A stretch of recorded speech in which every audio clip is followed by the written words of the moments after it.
அன்பானவர்களே, இந்த உலகத்தில் ரெண்டே விஷயந்தான். ஒன்று தாய் உடைய கருவறை, இன்னொன்று கழிவு. மலம் கழித்தல், சிறுநீர் கழித்தல் இருக்குல்ல, டாய்லெட் சொல்கிறோம்ல, வெஸ்டர்ன் டாய்லெட்டு, அப்புறம் இந்தியன் டாய்லெட் சொல்கிறோம்ல, இதுதான் ஞானபீடம் ஒரு மனிதனுக்கு. இந்த மாதிரி ஒரு கவர்மெண்ட் கட்டி போட்டு வச்சுக்கலாம் பொது கழிப்பிடம். அங்கே ஒருத்தன் கழிவு, அதான் சிறுநீர் மலம் கழித்தல் பண்ணுறான்னு வச்சுக்கேன், சத்தியமாக அவன் தீவிரவாதி ஆகிடுவான், இல்லாட்டினா பயங்கரவாதி ஆகிடுவான், வன்முறையாளன் ஆகிடுவான். அந்த அளவுக்கு அங்கே கேவலமான புத்தியை அங்கே அவனுக்கு ஞானம் கிடைக்காது.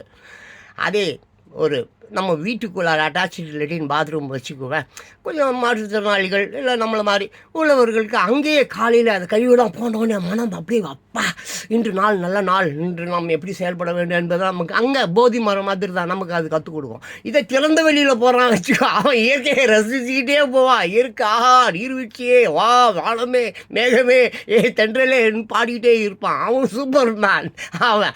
ஸோ காட்டுவாசியெல்லாம் எவ்வளோ சுதந்திரமாக போகிறாயா, கவர்மெண்ட்டில் கட்டி போட்டு வச்சுருக்கான் பொது கழிப்பிடம். அங்கே போன தீவிரவாதியாகிடுவேன். தயவு செஞ்சு அங்கே போகாத.